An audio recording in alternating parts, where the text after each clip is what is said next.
सबैजनालाई नमस्कार टासिदेले। आज चाहिँ हामी चाहिँ दाजुभाइ मिलेर यसो अब प्र्याक्टिस गर्दैछु, जुन चाहिँ जे होस् अब सत्यतामा आधारित हाम्रो आत्मिकी जागृतिको लागि अनि आफ्नो लागि पनि भयो, प्लस जतिजनाले सुन्नुहुन्छ, जतिजनाले बुझ्नुहुन्छ उहाँहरूको आत्मिकी पनि जागृति होस् र सत्यतालाई थाहा पाओस् भन्ने हिसाबले हामीले चाहिँ आफ्नै भाषामा के भन्छ अब यसो म्युजिकहरू हालेर अनि यो डम्नेनको आवाजहरू पनि प्रस्तुत गरेर अनि यसलाई चाहिँ के भन्छ दाइ, पियानो पनि दाइलाई मैले सहायता मागेको छु अनि म दाइकै निवासमा आएको छु अनि आज दाजुभाइको सङ्गति भइरहेको छ।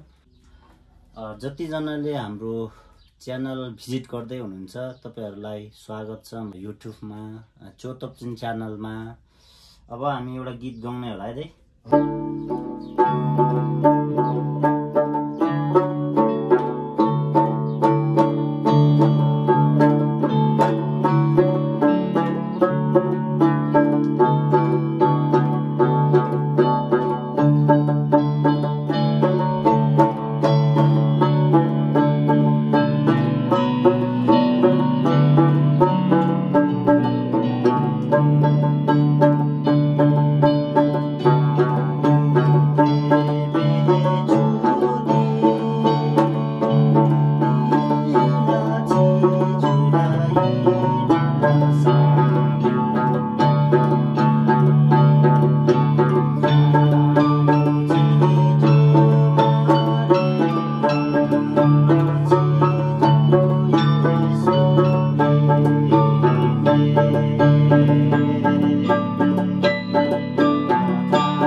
कस्तो लाग्यो तपाईँहरूलाई यो गीत? जो कोही पनि पर्फेक्ट हुँदैन।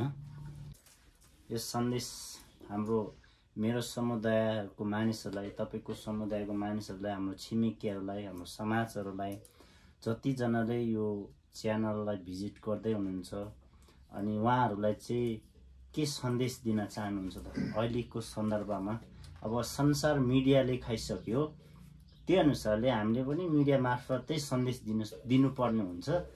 अब के भन्न चाहनुहुन्छ? नमस्ते। सर्वप्रथम त अब हामीले चाहिँ अब यो सङ्गीत भने चाहिँ अब जति गहिरो गयो त्यति नै गाह्रो हुँदो रहेछ। अब मैले पनि केही विगत वर्षदेखि नै 20-25 वर्षदेखि नै सिक्दै आएको, तर पनि त्यो भित्र गहिरो हुँदा पसेपछि झनै त्यस्तै गाह्रो हुँदो रहेछ। अब अझै पनि सिक्ने क्रम जारी नै छु। यो जीवन भन्ने कुरै सिक्ने कुरा हो। अनि यो सिकेर चाहिँ हामीलाई के फाइदा त भन्ने कुरा चाहिँ अब हामीले चाहिँ अब अरू के अरे भिडियोहरू बनाउने त्यस्तो भने अहिले अब सोसियल मिडिया धेरै छन्, हेर्दैन। अब अहिले चाहिँ हामीलाई हेर्ने भनेको चाहिँ एउटा परमेश्वरलाई चिन्ने व्यक्तिहरू, ईश्वर भनेर खोज्ने मान्छेहरूलाई चाहिँ यो मौका छ है, होइन? यो मौकाले चाहिँ हामीले के दिन्छ भन्ने कुरा चाहिँ हाम्रो आत्माको एउटा शीतल गरिदिने काम चाहिँ गर्दछ, मलम लगाउने काम गर्दछ। जसले सुन्नुहुन्छ तपाईहरूले अझै पनि यो प्रयास गर्नुहोस्। हाम्रो यो भिडियो हाम्रो भाइले पनि धेरै धन्यवाद। अनि मलाई यो के अरे भन्ने मौका पनि दिनुभयो, धेरै धन्यवाद। अनि तपाईँहरूले पनि अब यो फेरि अर्कै जानकारीहरू हामी तपाईँहरूले पाउने योग्य हामी गर्दछौँ भने पनि हामीहरू तपाईँहरूलाई फेरि प्रोत्साहन दिन्छौँ। फेरि हामी पनि तपाईँहरूले प्रोत्साहन पाएको हामीले पनि गर्ने हो त। प्रोत्साहन पाएन भने कसरी गर्ने, होइन? प्रोत्साहन छैन भने अलिकति घन्टी बजाउने मात्रै टङ मात्रै हुन्छ, त्यसले चाहिँ के दिन्छ? त्यसले अर्थ दिँदैन। अनि हामीले पनि यो यसरी बजाउँदाखेरि चाहिँ तपाईँहरूलाई अर्थ जाओस्, सुनोस् भन्न चाहन्छु। हुन्छ, धन्यवाद। नाभा गाउँ जुन चाहिँ त्यहाँबाट 5 घन्टा हिँडेपछि चाइनाको बोर्डर पुग्छ। अनि अहिले चाहिँ मेरो ससुराली गाउँ। अनि ठ्याक्कै मेरो गाउँबाट करिब 2 घन्टा हिँडिसकेपछि हाम्रो लोमी गाउँ, होमिया भन्छ खासमा, होमिया। अनि उहाँहरूको गाउँमा म डेरा गरेर बस्थेँ, होइन? डेरा गरेर बस्थेँ। अनि माविमा करिब मैले 7 वर्ष मैले डेरा गरेर बसेर त्यहाँ अध्ययन गरेँ भन्ने कुरा चाहिँ अहिले आएर मात्र बुझ्दैछु, होइन? त्यतिखेर अब तपाईँलाई म सोध्न चाहन्छु कि यो जस्तै मान्छेहरूले हालेलुया भन्छ नि, अनि फेरि मान्छेहरूले आमेन पनि भन्छ। यो हालेलुया भन्ने शब्द चाहिँ एक किसिमको चाहिँ परमेश्वरको पवित्र भन्न खोजेको। उहाँ चाहिँ पवित्र हुनुहुन्छ। अनि त्यो चाहिँ उहाँको आदर इज्जत गर्न खोजेको हो यो हालेलुया शब्दले। अर्को कुरा चाहिँ दुष्टले त थाहा नपाओस्, आफ्नै जनहरूले मात्रै थाहा पाओस् भनेर यो हालेलुयाको शब्द हो। अनि यो चाहिँ मानिस जातिले मात्रै नगरिकन स्वर्गदूतहरूले पनि हालेलुया भनेर चाहिँ उहाँको प्रशंसा महिमा चढाएका छौँ। अनि यो आमेन भनेको शब्द चाहिँ के हो भनेको चाहिँ परमेश्वरको राज्य जस्तो छ यहाँ पनि यस्तै होस् है, यत्तिकै आनन्द होस् भन्न खोजेको है। यस्तै होस् भने अब कतिचोटि हामी प्रार्थना गर्छौँ, टुङ्ग्याउँछौँ, आमेन भन्छ। त्यो आमेन भनेको त्यो चाहिँ सिद्धियो होला भन्ने कुरा, त्यो सिद्धेको होइन, अझै नै जारी छ है। हाम्रो काम चाहिँ जारी नै छ, परमेश्वरलाई दिने आधार चाहिँ अझै नै जारी छ भन्न खोजेको हो यो आमेन भनेको चाहिँ। अनि आमेन भनेको चाहिँ यिनीहरू क्रिस्चियनहरूको चाहिँ अब भयो अन्धा भयो होला, अब सिद्धि होला भन्ने कुरा त्यो ध्यान दिन्छौँ। कति अब यो विश्वासीहरूले पनि भ्रमित तुला भइरहेको हुन्छ, त्यो चाहिँ होइन। वास्तविक भनेको अझै पनि जारी छ हाम्रो चाहिँ, होइन? आज छ, भोलि छ, हाम्रो लागि गरिरहेको छु भनेको खोजेको हो।